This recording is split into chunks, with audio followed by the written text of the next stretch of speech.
Chrissy, Sam and Brownie. It's a podcast bonus. Dave O'Neill, of course, filling in for Brownie, who went to the Super Bowl. Brownie will be back ASAP, but just... He went to the Super Bowl, I went to the supermarket. Yeah, awesome. There it is. It's not even funny. Keep going. Your little jibes.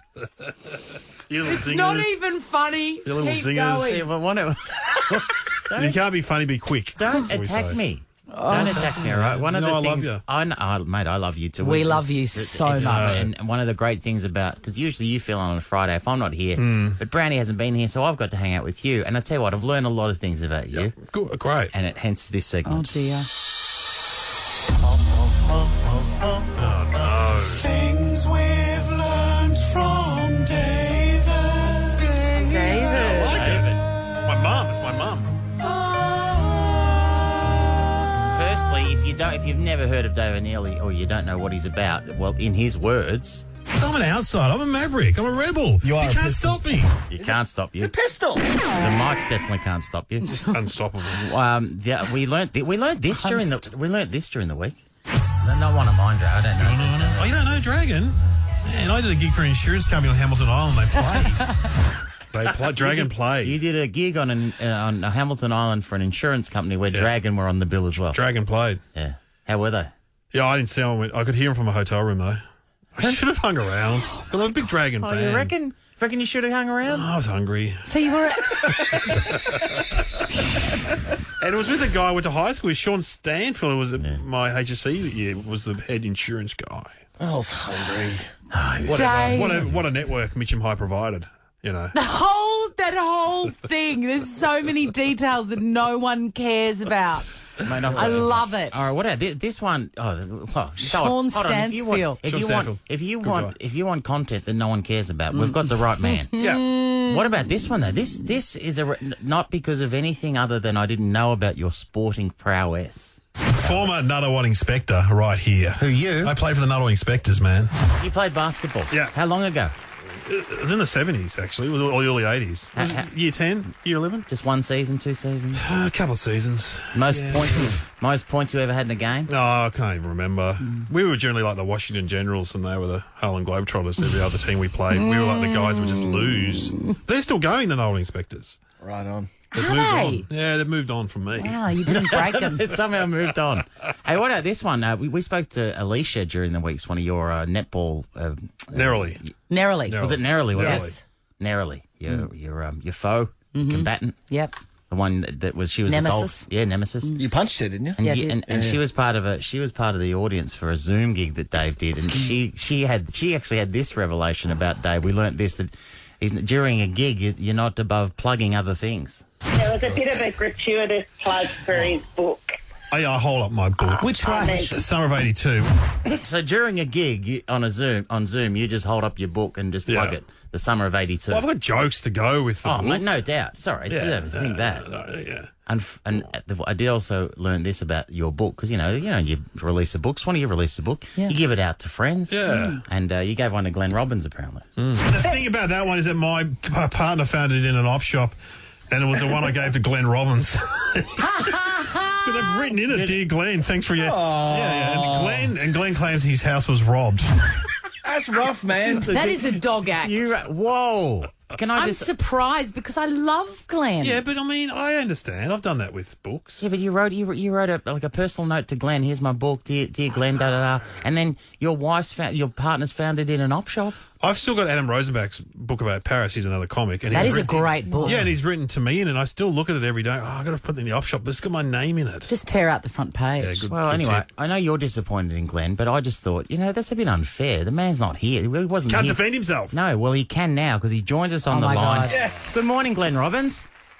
Yeah, what's going on? What's this all about? All right, just I don't know. This is your life. This is a good thing. Is this what's going to happen? Oh, mate, I'm if excited. we're doing this as your life, we would have had to do it 10 years ago for you, by the way, because you're right at the Glenn end. was But, asked to be on This Is Your Life. were you? Why didn't you do it, Glenn? Yeah, whatever. Yeah, well, certainly you wouldn't be on. You wouldn't be coming. Recognise this voice? I do.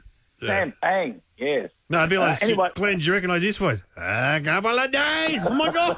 That's the Mark Mitchell from the Comedy Company. Glenn, Yeah. can you Yes. now listen? I brought you on to defend yourself because according to Dave, he gave you a book that you've just turfed out, and his partner's found it in an op shop. No, as I said today, I was robbed. First thing I looked for was Dave's book. And the second thing I looked for was my ADBC DVD. They didn't steal, by the way. Thank you. They didn't. Yeah, they didn't steal that. But, no, look, I don't know. I think he's made a mistake. I think it was Glenn McGrath. He wrote that for Glenn McGrath. Or Glenn Nicholas. Or Glenn Ridge, the great Glenn Ridge. Glenn Ridge from Glenn Sale Ridge, Century. that's who it was. It was Glenn Ridge, and I don't know. No, look, okay, I'll be honest with you. It's a scam that I run. I'm like the Tinder swindler. I lure them in with saying they'll read their book, and they give me a signed copy, and that's just the start of it. And then I have them giving me money for sexual favours. Look, I'm interested in the process, though. So you had the book, Yeah. and then did you just take it to a bin? Was it a Brotherhood bin or an op shop? Because it was an op shop in St Kilda, by memory. The truth be known, how did it get from... Here's the weird part. I live Bayside, and Dave, you live North Side. I Yeah, don't but- know how it got from my side to your side. No, it was in St Kilda. It was in a St Kilda op shop. Yeah. Or something, Yeah, but I still don't know, because I would have taken mine to a Bayside, at Barton somewhere, and done it there. I just would have had a clean out, and it would have been a big part of a big clean out. I've paid my time. I've done my time with Dave. I've apologised. Yeah. What more can I do? Get down on my... like the French guy who lost the British Open. What do you want me to do? Kill myself? I mean, seriously. I would say, by the way, in Glenn's defence, if he was having a clean out, mate, Summer of '82 is one of the first to go. Also, I wouldn't put it agree. past Glenn actually just making a bit of effort and deciding to throw out your book and then travelling to another suburb to dump it. You know what I mean? It's a real commitment. Because if you dump it in the same area that you live in, Yeah. you know, It's a bit awkward. Maybe I just threw it out on the, hard rubbish. No, They just hard strip. rubbish. Yeah, and it's found its way. Someone's picked it up and given it a new home. Pretty look, rescued from the tip. Yeah. I like to think that if people get listeners now to go to their bookshelves and look for Dave's book, and it's found a new home, and it's got Glenn in there. I did that, was my gesture. I gave it for free. I'm giving back to the community. Yeah, giving it Pretty on, impressive. passing it on, paying it forward. what's paying the it go, forward. Swanee? How long are you supposed to keep these books that you're never going to read? Oh, no, I think, Glenn, you did read it, didn't you? Oh, and I did read it. I absolutely read it, and especially Dave's last book. I love Dave's last book. I'm just surprised. I'm just surprised there wasn't someone that you knew personally that you could hand it on. Generally, if I read a book and I love it, I give it to somebody I personally know. I go, "You'll love this. Have a read." And then I say, "You don't have to give it back to me. You can pass it on to someone else." Yeah, maybe that happens. Yeah. I remember. Yeah. I don't remember now, Glenn. You did tell me that you'd read Dave's book, and you described it as it's not exactly a page turner. Big print. It's big print. Lots of photos. What can I say? I apologise publicly, Dave. It'll never happen again. And let's just hope Move on. that when we put out the somehow related book. Yeah. Well, because of our We do a podcast together. We Here's do. the plug. Yeah. And it's absolutely gorgeous. Gratuitous Glennie, plugs. while we've got you, can you tell us, are we going to see you on our screens anytime soon? I miss you every day. Oh well, probably I don't know. Seriously, honestly, I'm down the beach and I'm about to go for a surf, and I think I'll just keep on doing that. So nothing's in the diary. Have you retired? I've got a game of golf with Sam Pang coming up shortly. Glenn, He's doing a postcard style show about surfing and golf. Great. we're going to go, Glenn. This is a real thrill. Thanks for coming on. Oh, that was a little sarcastic, but anyway, no worries.